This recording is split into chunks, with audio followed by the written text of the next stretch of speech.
नमस्कार दोस्तों, आप सबका फिर से स्वागत है हमारे नेक्स्ट एपिसोड में।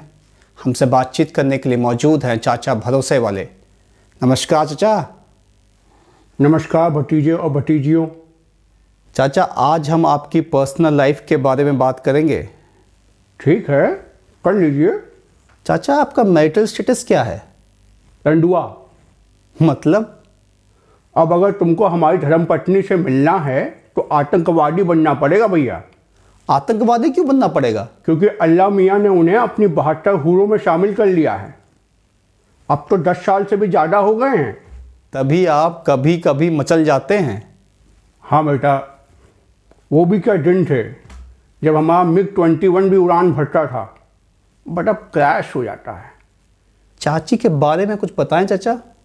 बेटा, तुम्हारी चाची ना बहुत तूफानी थी। तूफानी से आपको क्या तात्पर्य है? बेटा, कभी सुकून से जिंदगी जीने नहीं दी। जब देखो तब उड़ा देती थी। जिंदगी भर लड़ती रही और जीतती भी रही। एक दिन मुझे लगने लगा आज मैं जीत जाऊंगा। लड़ाई एकदम बराबरी पे थी और बीवी ने अचानक आंसुओं की बारिश शुरू कर दी। फिर डकवर्थ लूज लागू हो गया और हम हार गए। चाचा, आपके हिसाब से तो चाची नंबर 1 की लड़ाका थी। कुछ तो अच्छाई होगी उनमें। वो पूरी दुनिया मुझे ही समझती थी। कैसे? एक दिन मैंने मन बहलाने के लिए बोल दिया, जान हम आपसे बेहद मोहब्बत करते हैं। तो वो बोली, तो क्या मैं आपको नहीं करती? मैं तो आपके लिए सारी दुनिया से लड़ सकती हूँ। मैंने पूछा, रात दिन तो तुम मुझसे लड़ती रहती हो। तो वो बोली, जानू आप ही तो मेरी दुनिया हो। चाची तो बड़ी रोमांटिक थी। बेटा, कुल मिलाकर तुम्हारी चाची बहुत हरामी थी, बट उसका IQ लेवल गजब का था।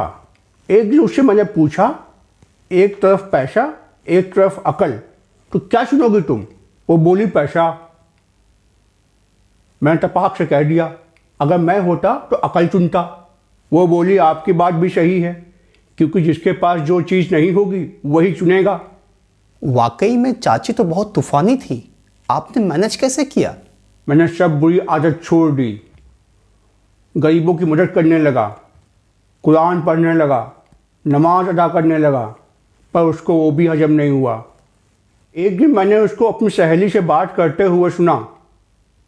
वो कह रही थी, मेरे को छोड़कर अब जन्नत की अप्सराओं को चक्कर में लगा हुआ है। बेटा, हम तो मैनेज नहीं कर पाए। चाची तो बहुत शक्की भी थी। बेटा, बहुत शक्की थी। एक दिन तो हद हो गई। उस दिन अननोन नंबर से किसी महिला का फ़ोन आया और उसने पूछा, क्या आप शादीशुदा हैं? मैंने तफरी में कह दिया, नहीं, आप कौन बोल रही हैं? वो बोली, तुम्हारी बीवी। आज तुम घर आओ। मुझे 5 दिन मस्जिद में बिताने पड़े भैया। आपने कभी तलाक लेने की नहीं सोची? आपके तो बढ़िया फैसिलिटी है 3 तलाक की।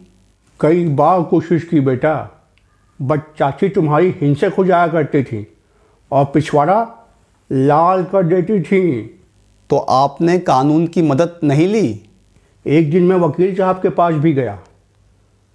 सोचा शायद उनकी मदद से तलाक मिल जाए। जब मैं उनके घर पहुंचा, देखा वकील साहब बर्तन मांज रहे हैं। मुझे ज्ञान प्राप्त हो गया भैया और मैं वापस चला आया। फिर मैंने कभी कोशिश नहीं की तलाक लेने की। काफ़ी ज्यादती हुई है आपके साथ। जाति का आलम तो ये था, मरने के बाद जब मैं उसको दफना कर आ रहा था, अचानक जोर से बिजली चमकी, आंधी तूफान आ गया, तेज बारिश शुरू हो गई। मैंने ऊपर देखा और मेरे मुंह से निकल गया, लगता ऊपर पहुंच गई है।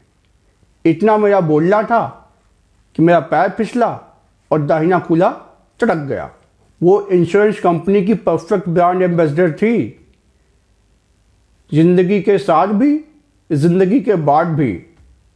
बेटा, मेरे ज्ञान के हिसाब से हिंदू, मुस्लिम, सिख, ईसाई सबको सीधा करे लुगाई।